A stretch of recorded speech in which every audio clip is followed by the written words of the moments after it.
قومی اسمبلی نے 26ویں آئینی ترمیم کی منظوری دے دی ہے۔ قومی اسمبلی کے اجلاس کے دوران ابتدائی 2 شقوں کی شقوار منظوری کے دوران اپوزیشن کے 12 ارکان نے مخالف میں ووٹ دیا، تاہم بعد میں اپوزیشن ارکان بائیک آؤٹ کر کے ایوان سے باہر چلے گئے۔ ایوان میں 26ویں آئینی ترمیم کی منظوری کے لیے حکومت کو 224 ووٹ درکار تھے، تاہم ترمیم پر شقوار منظوری کے دوران 225 ارکان نے ترمیم کے حق میں ووٹ کیا۔ آئینی ترمیم کے حق میں 6 منحرف اراکین نے بھی ووٹ کیا، جس میں 5 کا تعلق پی ٹی آئی جبکہ 1 کا تعلق کاف لیگ سے بتایا جا رہا ہے، جس کے بعد اسپیکر قومی اسمبلی ایاز صادق نے اجلاس منگل کی شام تک ملتوی کر دی ہے۔ سینٹ میں آئینی ترمیم کے حق میں 65 اور مخالف میں 4 ووٹ آئے۔ حکومت کے 58، جمعیت علماء اسلام کے 5 اور بلوچستان نیشنل پارٹی کے 2 ووٹ آئے۔ ترمیم کے شقوار منظوری کے دوران پی ٹی آئی، سنی اتحاد کونسل اور ایم ڈبلیو ایم کے ارکان ایوان سے چلے گئے تھے۔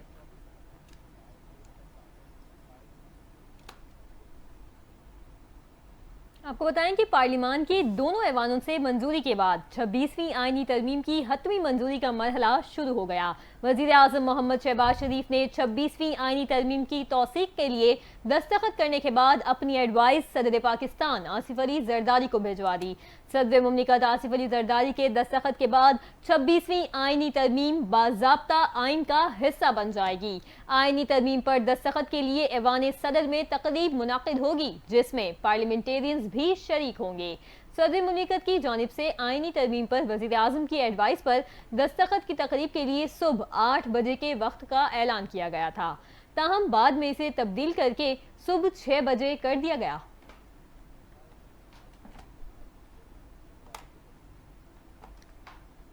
اسی حوالے سے کچھ مزید خبریں بھی شامل کریں۔ بتائیں کہ وزیر اعظم شہباز شریف نے آئینی ترمیم منظور ہونے کے بعد مبارکباد دیتے ہوئے کہا کہ آج تاریخی دن ہے، آئین میں 26ویں ترمیم کی گئی ہے۔ یہ قومی یکجہتی اور اتفاق رائے کی شاندار مثال ایک بار پھر قائم ہوئی ہے۔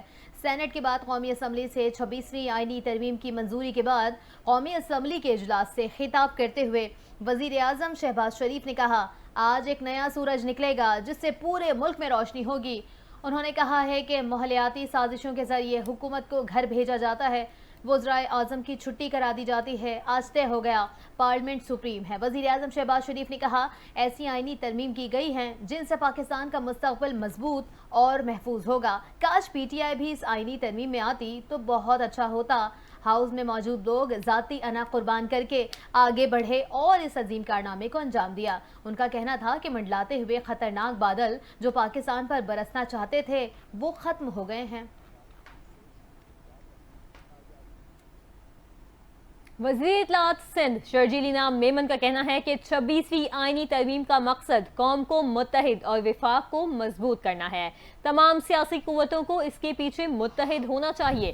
اب بھی وقت ہے کہ پی ٹی آئی تقسیم کی سیاست کو ایک طرف رکھ کر قوم کی فلاح کے لیے آئینی ترمیم کی حمایت کا اعلان کرے۔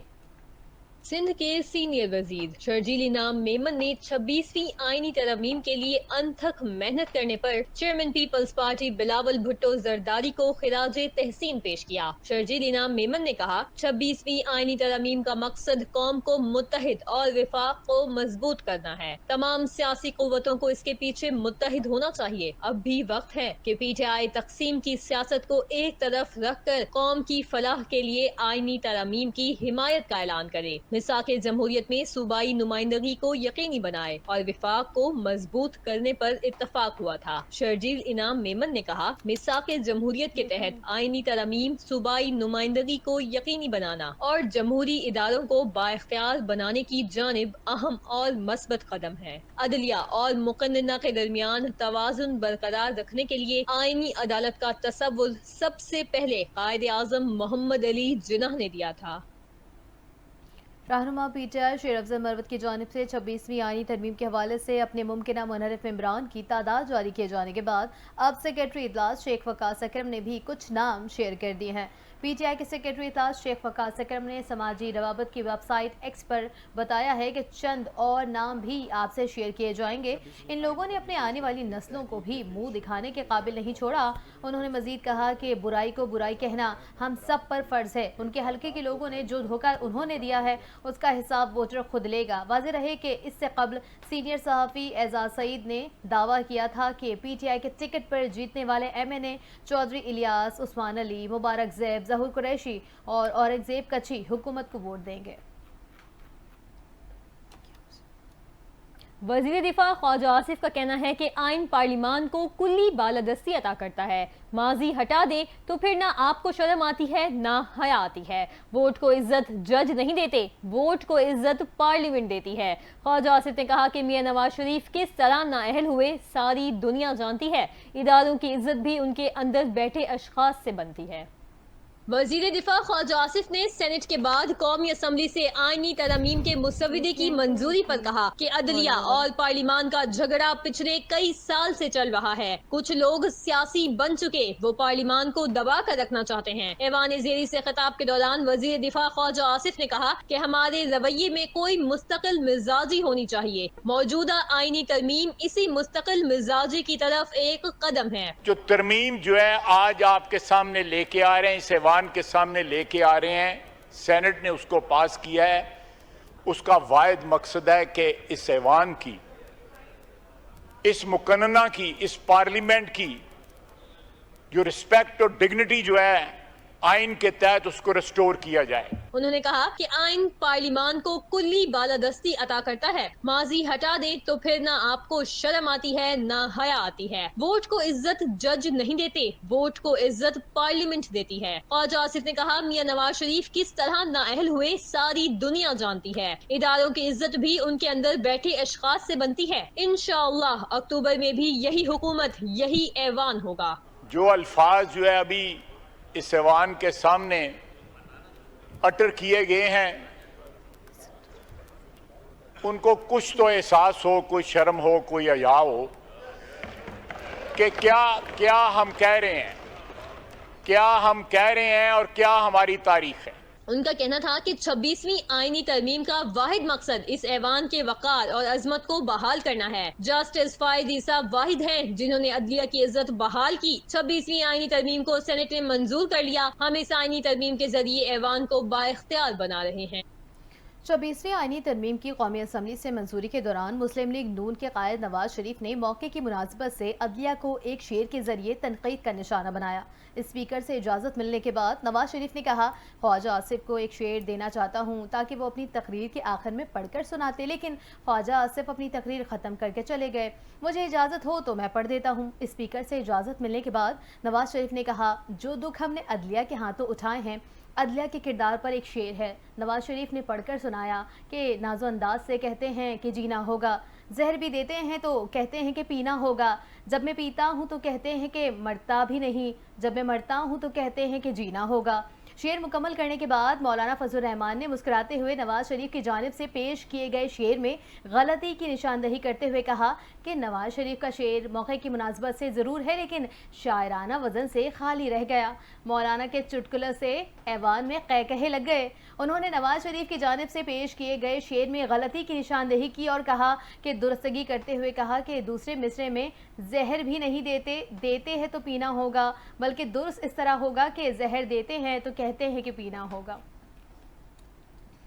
ایک شعر ہے جو کس نے لکھا ہے اور میں اس شاعر کا شعر پڑھ رہا ہوں کہ ناز و انداز سے کہتے ہیں کہ جینا ہوگا، ناز و انداز سے کہتے ہیں کہ جینا ہوگا، زہر بھی دیتے ہیں تو کہتے ہیں کہ پینا ہوگا، جب میں پیتا ہوں تو کہتے ہیں کہ مرتا بھی نہیں، اور جب میں مرتا ہوں تو کہتے ہیں کہ جینا ہوگا۔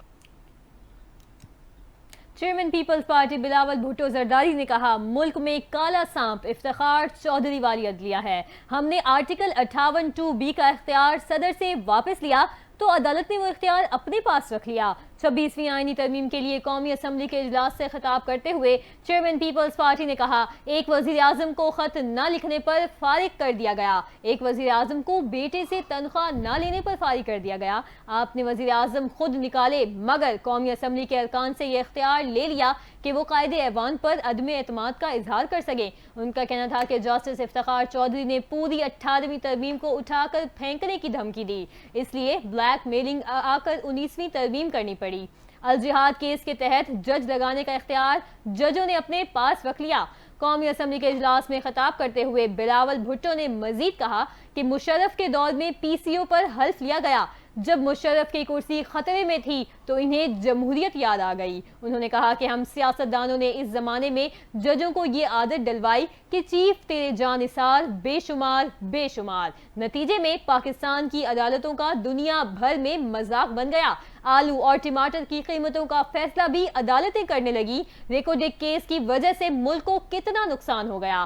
انہوں نے کہا کہ 2006 میں میثاق جمہوریت کے ذریعے طے کیا کہ آئینی عدالت بنے گی۔ 2006 میں پاکستان کی تمام جمہوری جماعتوں نے آئینی عدالت کے قیام پر اتفاق کیا۔ شیکسپیئر نے کہا تھا، گلاب کو کسی بھی نام سے پکاریں وہ گلاب ہوگا۔ جب سینٹ بنایا گیا تو کسی نے یہ نہیں کہا کہ آپ پارلیمان کے اوپر پارلیمان بنا رہے ہو۔ آئینی بینچ میں چاروں صوبوں کی نمائندگی ہوگی۔ ان کا کہنا تھا کہ مولانا اور پی ٹی آئی کے مطالبے پر آئینی عدالت کا مطالبہ چھوڑ کر آئینی بینچ بنانے جا رہے ہیں۔ صوبوں میں بھی آئینی بینچ کی تجویز دی ہے جس سے عوام کا فائدہ ہوگا۔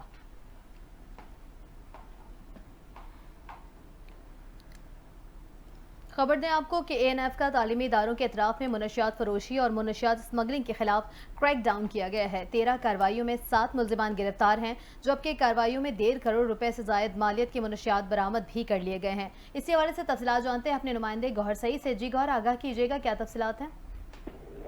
جی بالکل، اے این ایف کا تعلیمی اداروں کے اطراف میں منشیات فروشی اور منشیات اسمگلنگ کے خلاف کریک ڈاؤن جاری ہے اور 13 کارروائیوں میں 7 ملزمان گرفتار بھی ہوئے ہیں اور کارروائیوں میں 1.5 کروڑ سے زائد مالیت کی 86.92 کلو گرام منشیات بھی برآمد ہوئی ہے۔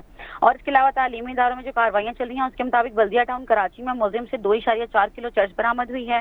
اسلام آباد میں یونیورسٹی کے قریب 2 ملزمان سے 1.2 کلو چرس برآمد ہوئی ہے۔ اور اس کے علاوہ آپ کو آگاہ کروں کہ گرفتار ملزمان کا تعلیمی اداروں کے طلباء کو منشیات فروخت کرنے کا اعتراف بھی کیا گیا ہے اور اے این ایف کے مطابق منشیات سے پاک تعلیمی اداروں کے قیام کی جو ہے نا ان کا اولین ترجیح دی جا رہی ہے۔ اور اے این ایف کے مطابق کچکالہ کوئٹہ میں 60 کلو چرس برآمد ہوئی ہے۔ R C D road Hub سے 14 کلو آئس برآمد ہوئی ہے۔ راولپنڈی میں واقع کوریئر آفس میں بیرون ملک ممالک بھیجے جانے والے 3 پارسل سے 662 گرام ویٹ برآمد ہوئی ہے۔ اور اس کے علاوہ اسلام آباد ایئرپورٹ سے شارجہ جانے والے مسافروں سے 44 ہیروئنز بھرے کیپسولز بھی برآمد کیے گئے ہیں۔ سیالکوٹ میں کوریئر آفس میں بحرین بھیجنے جانے والے پارسل سے 940 گرام آئس برآمد کر لی گئی ہے۔ جی پی او آفس ملتان میں بینکاک سے بھیجے گئے پارسل سے 720 گرام ویٹ برآمد کی گئی ہے اور کوئٹہ میں کوریئر آفس میں پارسل سے 3 کلو آئس برآمد ہوئی ہے۔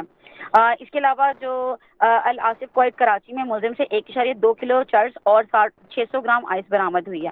گرفتار ملزمان کے خلاف انصاری منشیات ایکٹ کے تحت مقدمات درج کر کے تحقیقات کا بھی آغاز کر دیا گیا ہے۔ جی، ملزمان گرفتار کر لیے گئے ہیں۔ شکریہ گوہر سعید، آپ ہمیں تمام تر تفصیلات سے آگاہ کر رہی تھی۔ آپ کو بتائیں کہ پی ٹی آئی کے پارلیمانی لیڈر اور قائد حزب اختلاف عمر ایوب نے آئینی ترمیم کی منظوری سے متعلق قومی اسمبلی کے اجلاس کے دوران حکومتی اتحادیوں کو کڑی تنقید کا نشانہ بناتے ہوئے کہا کہ یہ جو آئینی عمل ہو رہا ہے اس میں ایک جملہ بوجھ کو عزت دو شامل کر لیں، باہر بینر لگوا دیں، ایم این اے کی قیمت 1 ارب سے 3 ارب روپے ہے۔ انہوں نے ایوان زیری سے خطاب کرتے ہوئے کہا یہ ایک بدبودار عمل ہے، یہ آزاد عدلیہ کا گلا گھونٹنے کا عمل ہے، یہ آئینی ترمیم پاکستانی عوام کی نمائندگی نہیں کرتی۔ خصوصی کمیٹی کا غلط استعمال کیا گیا۔ آئینی ترمیم کا مسودہ قائمہ کمیٹی قانون و انصاف میں ہونا چاہیے۔ کیا جلدی تھی کہ رات کو اس وقت اجلاس ہو رہا ہے؟ خصوصی کمیٹی کے اجلاس میں وزیر قانون کو مسودے کا پتہ نہیں ہوتا تھا۔ عمر ایوب نے کہا کہ بلاول نے سب کا شکریہ ادا کیا، ویگو ڈالوں کو بھی کر لیتے، نامعلوم لوگوں کا بھی کر لیتے، ہمارے 5 لوگوں کو زدوکوب کیا گیا، ان کا بھی شکریہ ادا کرتے۔ چودھری الیاس عثمان علی کو آج پیراشوٹ پر یہاں لے کر آ گئے۔ مبارک زیب یہاں پر بیٹھا ہوا، اس کا بھائی پی ٹی آئی کا ورکر تھا۔ ظہور قریشی کو یہاں لایا گیا، زین قریشی، مقداد حسین کو غائب کیا گیا، عادل بازئی کا پلازا مسمار کر دیا گیا۔ انہوں نے کہا کہ تیز گام لگائی ہوئی ہے، اتنی کیا جلدی تھی؟ یہ ترمیم آج پاس نہیں ہوتی تو کیا لوگوں کی تنخواہیں بند ہو جاتی؟ کیا ملک بند ہو جاتا؟ کیا پاکستان میں ٹرینیں نہیں چلتی؟ کیا پی آئی اے جہاز نہ اڑتے؟